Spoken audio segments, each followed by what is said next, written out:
Hello and welcome to Marion Harding High School. I'm Harding High School Athletic Director Sean Kearns. I've got Tim Brown, our head athletic trainer, with us here today. We're going to do this parent meeting again virtually, just like we did last winter. Worked out really well for us. I think we had 172 views on our winter meeting, Tim, so nice. We're regular TV stars. So obviously a lot of the information today you'll get is the same in regards to spring, but obviously there are specifics to spring only. Would like to first of all thank Mr. Mullins for allowing us to come up here and use this facility for this process. Also like to thank them for all of their efforts this winter. The winter schedule was very interrupted, sporadic, a lot of changes. We had the winter storm of 2021 in addition to quarantines, contact tracing, and all the other things that were so crazy all winter long. But we made it. We're happy to say we had a very successful winter season. It still continues for several of our athletes. And we would like to wish Autumn Fitzgerald good luck this weekend on the balance beam at the state gymnastics competition. And also our boys varsity bowlers are headed to the state competition for the 4th year in a row. And they're going to go down there and try to bring back a title for the presidents. We also have 6 wrestlers involved in district tournament action this weekend at Hilliard Derby. So good luck to all those people. At this point, we'd like to move forward into our spring specifics when it comes to spring sports. I think the first thing, Tim, really to remind people is that I think when it comes to COVID, things seem to be improving, but we are far from done with it. It is not over.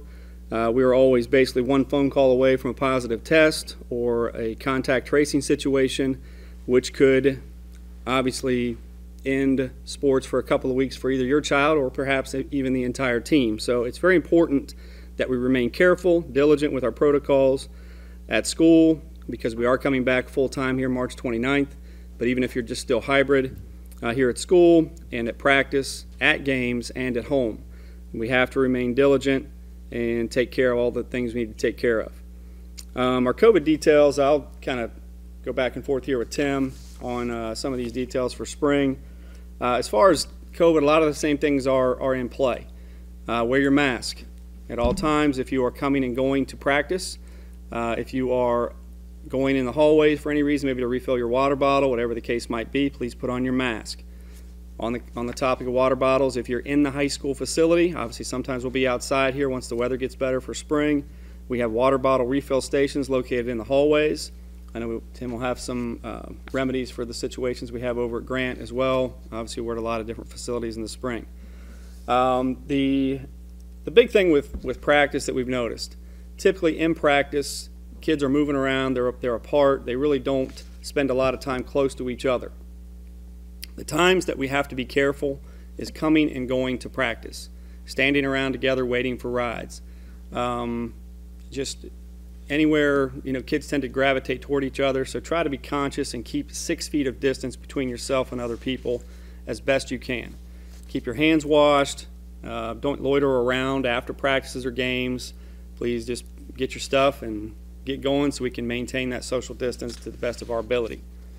The coaches, as we've done all fall and winter, will perform COVID daily screenings. They will do a temperature check every day. All our coaches will have thermometers available to do that before practice or games. The coaches are going to be asked to wear masks also, and then also make sure everything is cleaned appropriately, and that's obviously our coaches, our custodians, and all of our staff helping to make sure that happens. Really, I guess I'll let you talk a little bit more specifically about spring, and then I'll come back and tell you about some facility spring issues as well. All right, so I'm going to just briefly go through the athletic training room policy and procedures. I'm Tim Brown. I'm the head athletic trainer here. This is going into my 8th year at Harding High School. I've been around the block. I think I've been certified over 23 years. For the spring sports, I'm currently working out of the high school athletic training room. I will transition to the fitness center athletic training room full time. That will probably happen the week of March 15th. Baseball is already over at the fitness center complex. Track and boys tennis will probably be transitioning around that time as well. Thank you to Jill. Jill Schleck was our athletic trainer here for many years. She's sort of stepping into retirement, so she's still around on a limited basis. So with that being said, we welcome Megan Weber.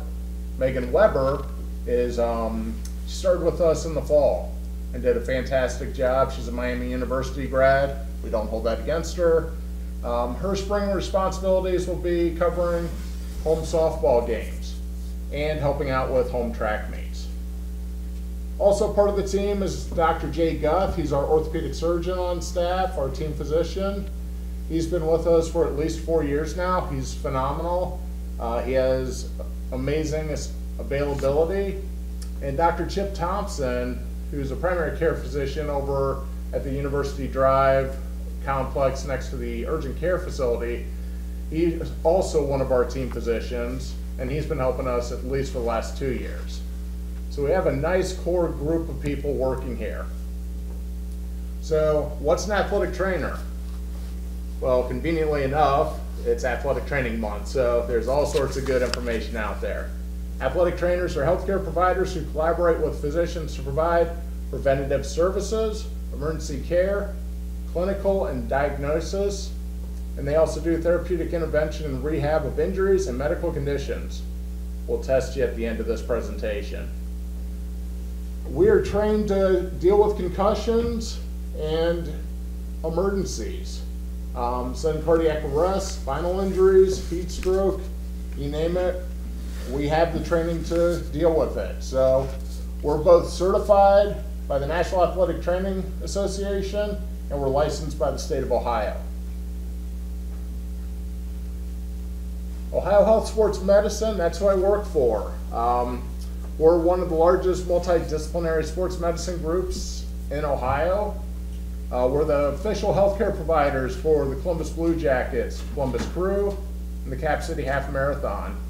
We have over 140 athletic trainers on staff, and we're at over 60 high schools. And that goes from Athens all the way to Ashland. We also make accessibility as easy as possible for our student athletes.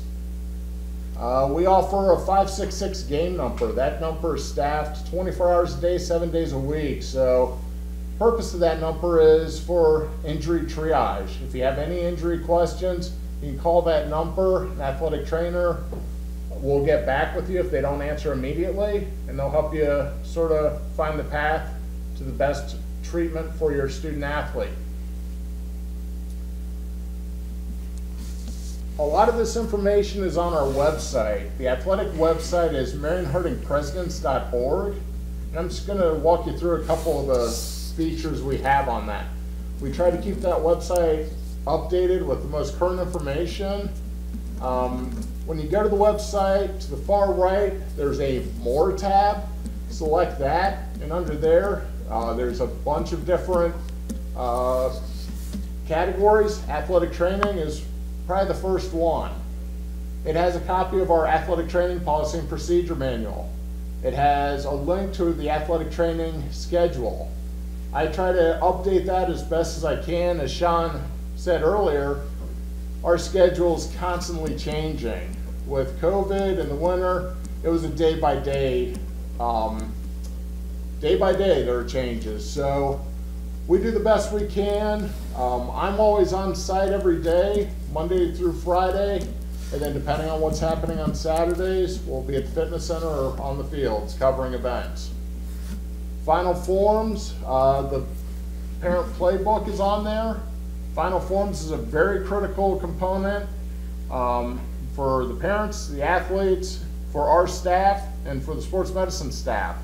It's of utmost importance that each student athlete is in final forms, that all the forms are completed accurately, and all the contact information is as accurate as possible. For each sports season, the athlete's required to update that. The reason being is there's always changes. So from sports medicine standpoint, we use final forms for emergency situations. We're going to pull that up on our phones.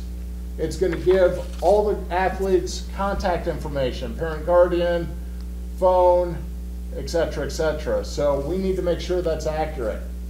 We also use that to get information to plug into our Healthy Roster platform. Healthy Roster is our injury tracking software that we use. The way that works is anytime I see an athlete, I enter the information into Healthy Roster. Parent or guardian that's listed in final forms will be notified by Healthy Roster. Hey, you can accept an invitation to Healthy Roster. You download the app, and anytime that athlete is seen, you will be notified. I'm very diligent about documenting anytime I see an athlete for a various number of reasons. One, I'm required to by the state of Ohio for my licensure. Two, it keeps good loop of communication with me, my other athletic trainer, Megan, and my coaching staff, and the parent or guardian if he or she chooses to accept the invitation. There's a link for Healthy Roster information and FAQs on the website as well. Under the Ohio Health Sports Medicine link, there's great information, Dr. Guff's information, the Ohio Health Sports Medicine homepage link, and good information on healthy eating, hydration tips, pregame meals, and then there's a really good information on urgent care versus ER versus PCP visit. Of course, we have a COVID section dedicated. We'll be updating that with the spring sports, and I'll get into that in a couple minutes. We're waiting for the OHSA to give us the spring sports specific guidelines. So once we have that, we'll communicate that out.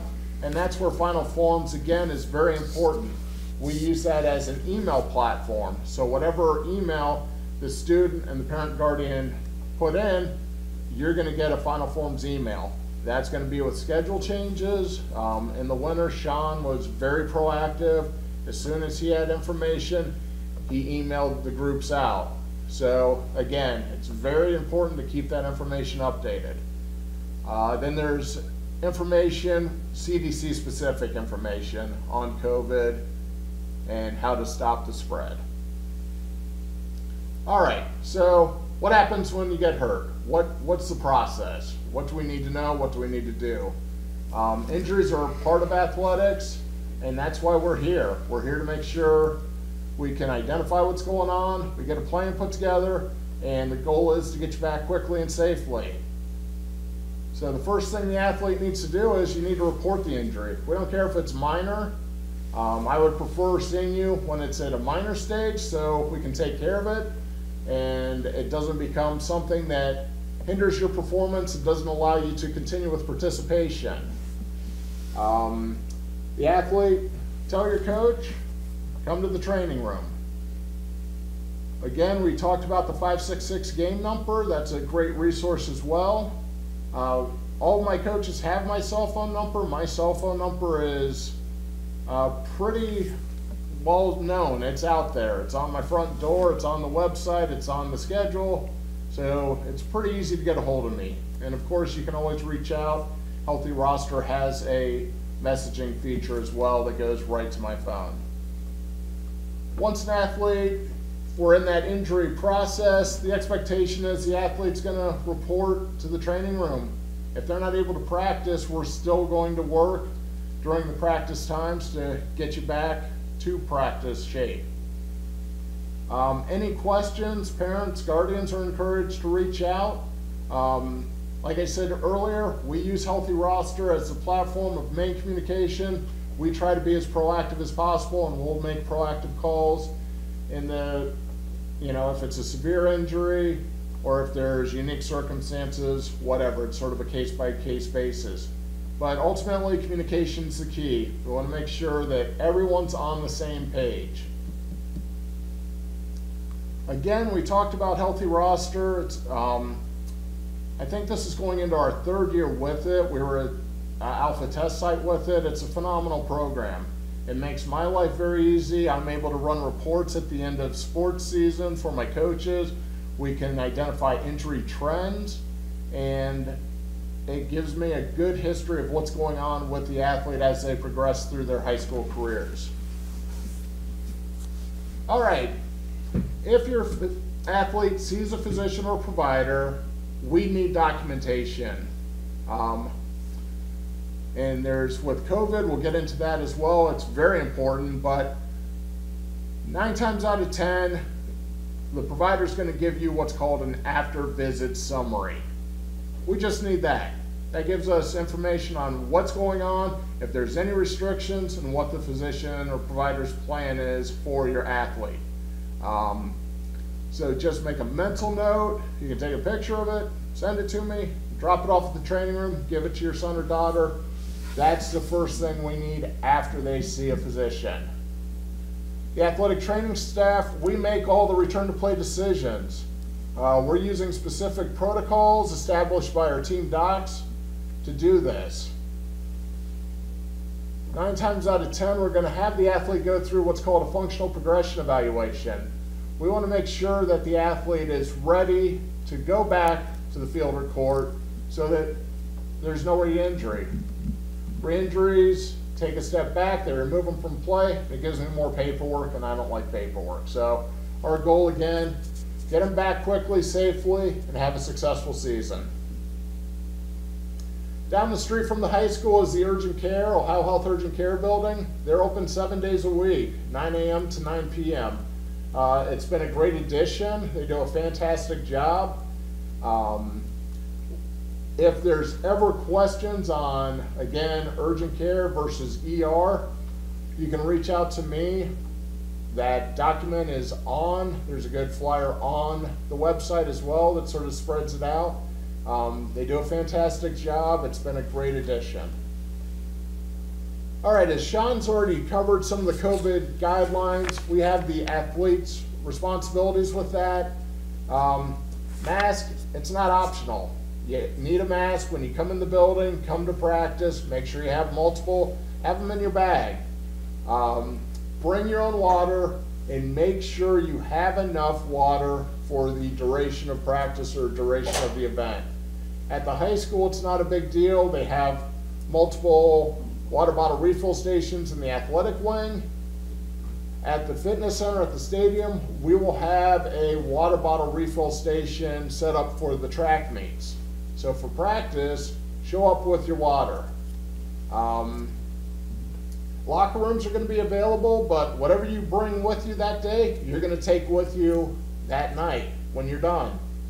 We do that so that we can make sure we're keeping up with cleaning and we don't need the clutter. So whatever you bring in is going with you. So that should include your water bottle and your mask.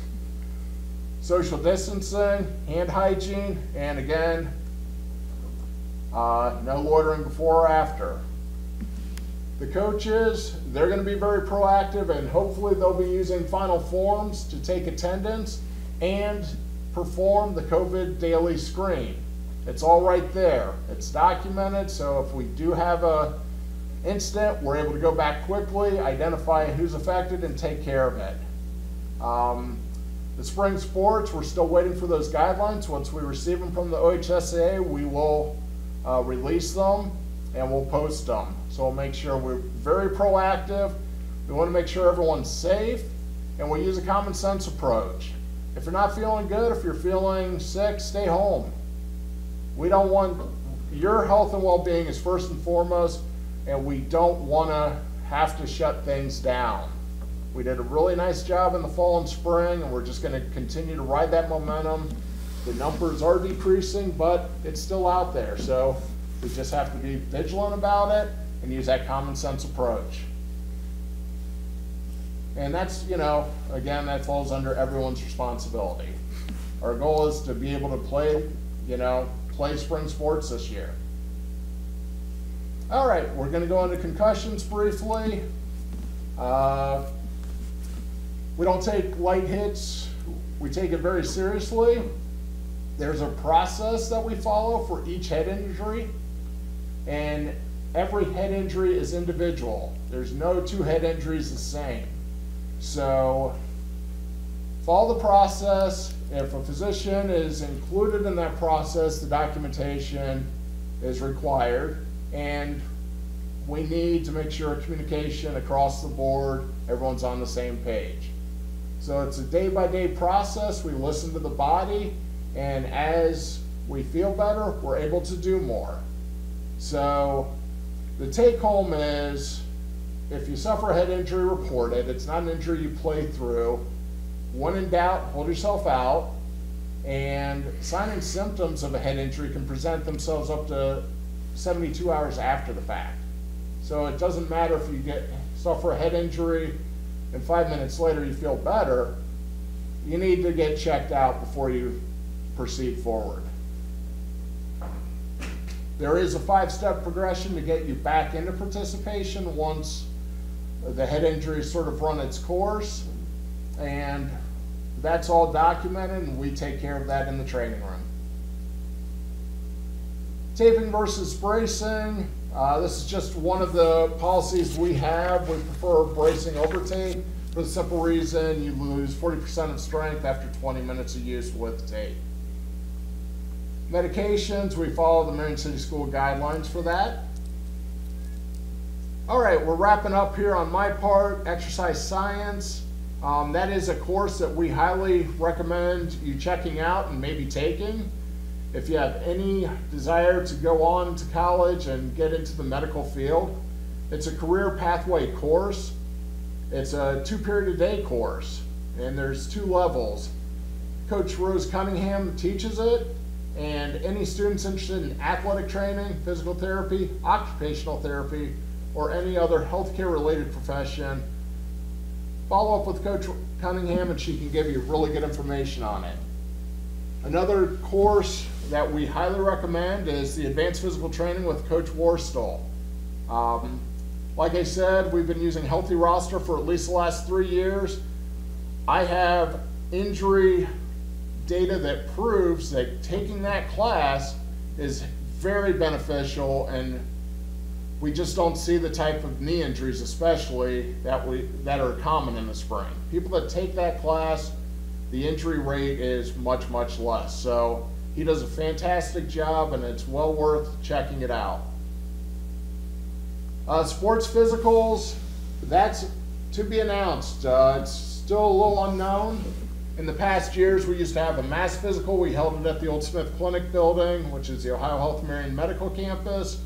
It was always the first Monday after Memorial Day weekend. Last year we sort of tweaked it. We had providers step up, and it was, you scheduled through me and you went to a provider, and there was no charge for that. So as we get more information and figure out, as we define what this is going to look like, we'll communicate it out. And then social media. We have a bunch of, we're on Twitter, Facebook, Instagram. Sean's got an account on Twitter, and so does Exercise Science. So follow us. We try to get information out that way as well. And my contact information, email, cell phone, and the Harding Athletic Training Room phone number. Good luck this season. Again, we're here as a resource. We're here to help you. We want you to have a successful season. And the one thing I forgot to touch base on, going back to COVID, is if you're COVID positive, you see a provider, they clear you to return back, we need documentation. That is first and foremost important. You can't come back until we have that. The OHSA has a provider form for COVID for that reason, because the provider needs to define if that athlete can go back or if that athlete needs to go through a progression. So that's a no exception rule. It's at the same level as a head injury.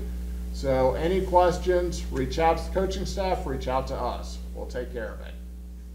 All right, Sean, I'm done talking. Okay, Tim, thank you. Just a reminder that the physical form, if you need one, to print one off, you can either get one in our office, the athletic office, room 106 here at Harding, or you can print that off of the athletics website. Tim's done a great job of uploading all the forms and necessary information that you may need, so make sure you're aware of that.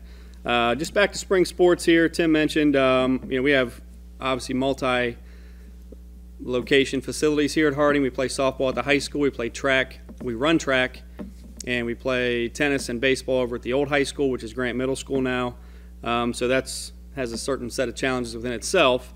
He mentioned we don't have specific information from the OHSA on regulations and protocols for COVID for spring, but some of the things I can tell you, we've already had a tennis season in the fall. The only difference is it's boys this spring, so some of the same things in terms of separating the tennis balls between players and that sort of thing will probably be the same. Baseball and softball, what I'm anticipating is a certain requirement on distancing within the dugouts or outside of the dugouts if the dugouts aren't very big between players, and obviously bats and helmets will need to be used individually and or wiped down between uses and that sort of thing. And then track and field, lots of different disciplines. When you're talking about things like jumping, the surfaces that the kids land on in the pits will probably need to be wiped down, and then shot put, disc, and that sort of thing. Those will have to be sterilized and or used individually throughout the events. The big thing with track and field and all these sports, track and field especially, with all the time between events, there's a lot of time for kids to congregate, socialize, and they need to be conscious of that and do their best to stay apart. I know one thing that won't be allowed based on cross country in the fall, no tents, team camps in a way that you traditionally are used to in the track season. You're not going to see that this year. And then one thing that some of the league schools are doing, we're kind of evaluating here what we might do, but Pleasant, Shelby, and Clear Fork have already informed us that they are going to be removing all their bleachers around baseball, softball, and tennis. So, parents, fans, friends, if you are traveling to any of these locations, take a lawn chair with you, or a blanket, or whatever floats your boat as far as being comfortable, or you're going to have to stand because they're going to remove them all as opposed to marking them. I'm not sure what we're going to do here. I think the marking of the stands worked pretty well in the fall, but if that becomes a league-wide mandate, we won't have a choice. So we'll keep you informed on that through final forms and through those emails. As we've mentioned here before, we're going to go back to school full-time here March 29th. I feel like athletics has been full-on in person all year long for the most part, really 6 and even sometimes 7 days a week. But obviously with kids coming back, we're excited about that. We think it's best for the kids. And so it's just one more way for us to communicate to see them every day. Want to talk about quickly the code of conduct. The athletic code of conduct is still in place. It is one of the forms that you can look at and then sign on final forms, so make sure you take your time to review that. That outlines tobacco, the use of alcohol and drugs, and or distribution of alcohol and drugs. There are 3 different tiers to the violations. There's also repeat offenders, first, second, third offense protocols in place in that document. Obviously, these are things we frown upon and are not allowed. Have no place in high school athletics or high schools in general. So there are consequences to that behavior. Be sure that you are aware this is a year-round document. This is not just in place during your particular season. This happens year-round. If something happens in July, it will just be enforced the next season in the fall for your particular athlete. Also be aware of vaping. I guess that's a newer form of, I don't know what you call it, tobacco or whatever, nicotine use. That is also illegal and falls under the tobacco category in that document. And then also, in addition to our athletic code of conduct, which is a blanket thing for all sports, you should be receiving a set of rules, regulations, and guidelines for your specific sport coach this spring. Not just rules, but also things like on how do you letter, uniform protocols and that sort of thing. So look for those documents from your coach. The OHSA, obviously, is our governing body. We're one of, I think, 802 high schools or thereabouts in the state of Ohio.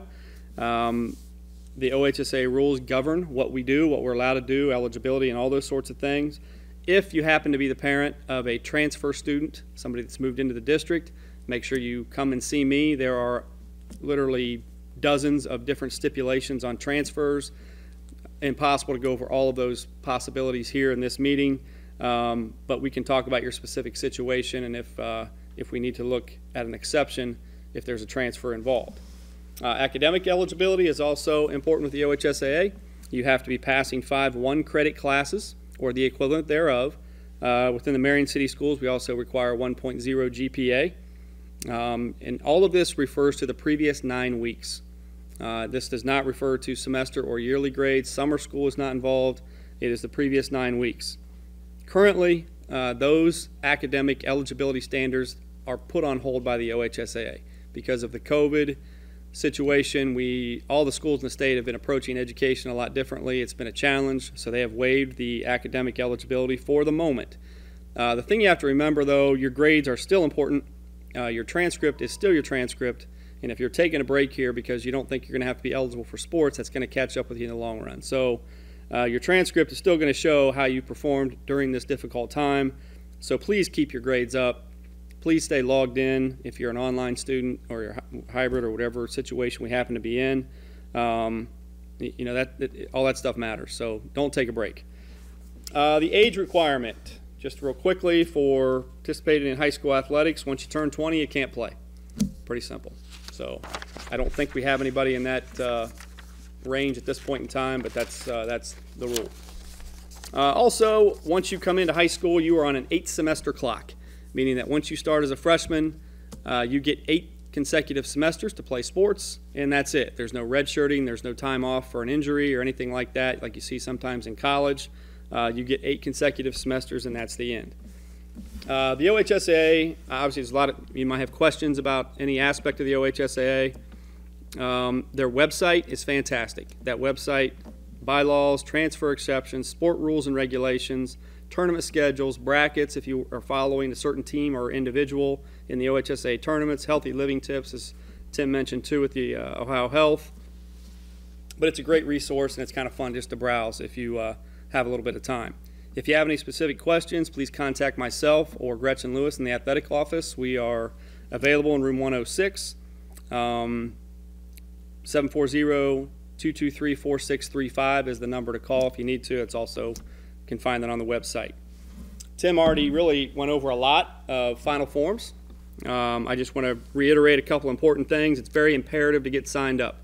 Make sure your information is correct. Your email is correct, because I'm going to use that multiple times this spring to contact you about schedules, specifics about if there's going to be bleachers at a certain place or not, it looks like, what might be entry fees for track meets or what may not be. All that stuff is important for communication purposes. Make sure all the forms are signed by yourself and your child. Physicals, they show on there how much time you have until your physical expires. So that's a great feature just to remind you of that. If you haven't... Can't participate without a physical. It's can't very play. Simple. Can't practice or play without a physical. So make sure those things are current and up to date, particularly if you haven't played another sport this year. Pay to participate fees are going to be due 1 week prior to the first contest. So really sometime within the next 2 weeks, we need to have the $50 pay to participate fee. If you happen to be one of the few people that are remaining that just did a spring sport last year and you paid before last year, we do have a list, and that will be rolled over to this spring if it hasn't already been done in a fall or winter sport. Let's see here. Lindsay's Law is also on there. You have to be aware of the Lindsay's Law stipulations. Chances are, everybody we're talking to by this time in the year in spring sports, your information is most likely there. Probably 90% of the people. All you have to do is go in and re-sign the forms electronically. If you are a new person to Final Forms, we have directions we can give you. It's a very simple process to get signed up, but it has to be done. It's how we basically access all the information for the athletic department, and as well as Tim. Like you said, the website, at Harding Prexy's for all athletics updates. The school website, you will see updates on the school website. Also, you will see game reports that go to the newspapers, as well as go out on Twitter, and as well as back to the website. If you're interested in following the conference, the Mid-Ohio Athletic Conference, the MOAC website is moacsports.com. That's a fun website to look at, too. You can see league leaders, past seasons results, first, second, third team, all league kids, and it's a great place to go. The NCAA Clearinghouse, I like to always touch on this in the parent meeting. I have noticed, I think probably due to COVID here this last year, I do not have as many kids registered in the NCAA Clearinghouse. It's the Ncaa Eligibility Center. I got the website here. I will forward that to Mr. Mullen so he can put that in this program. But it's important, if you even think you might have the slightest possibility that college sports are something you might do, it's great to go in there and get signed up. They can follow your transcript. They can see your test scores. And the other thing you get out of that is a free ACT test waiver. So I know the ACT is not cheap to take anymore, never was, but it can get you a free ACT waiver, a fee. And those things matter. Your grades and ACT scores matter, like I said before, and this eligibility center, it tracks this information, and they can see that stuff for you anytime they want. Also, real quickly, attendance policy. You have to be in school to play or practice. It's that simple. If you are online, you have to be logged in. The requirement is at least half a day. Obviously, be here as much as you possibly can in school. Academics come first. Athletics simply are a supplement to your academic career here at Marion Harding. So make sure you are here. There are exceptions. Obviously, funerals and things like that do happen, and those are exceptions to the rule, but the idea behind it is we need you in school. If you happen to be a multi-sport athlete, I don't know if we have any this spring that I'm aware of yet. We could possibly, I think. You just pick a primary. If you run into a conflict where you have a track meet and a baseball game on the same day, if you know ahead of time which one's going to take precedent, that relieves a lot of angst and difficulties. So just make sure we make that designation ahead of time. Prexy Play scholarships are also available in the athletic office. That's a scholarship form you, as the student, need to fill out, turn into us. A winner will be selected, and your spring fees will be paid for, the $50. Also, I always like to talk about the Booster Club real quickly. The Booster Club has done a fantastic job helping us to raise money.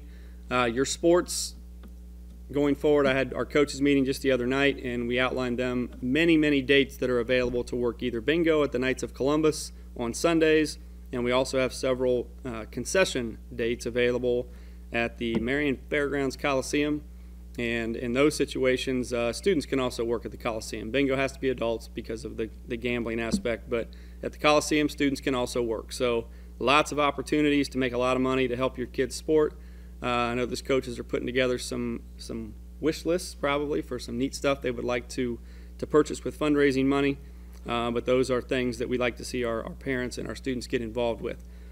Really, for our purposes here, we'll get to you the more specific things with spring sports. Obviously, it's going to be a lot of common sense stuff. We've all together been through this COVID thing for about a year now, so I think most of us know kind of what's coming. The important thing is to, when you go to these games and are watching, stay distanced. Wear your mask if at all possible, if it's not too hot out there, and just be smart about COVID. We want to get through these seasons successfully. We've done a great job in fall and winter. I feel like those have been winter was really difficult, but we did it.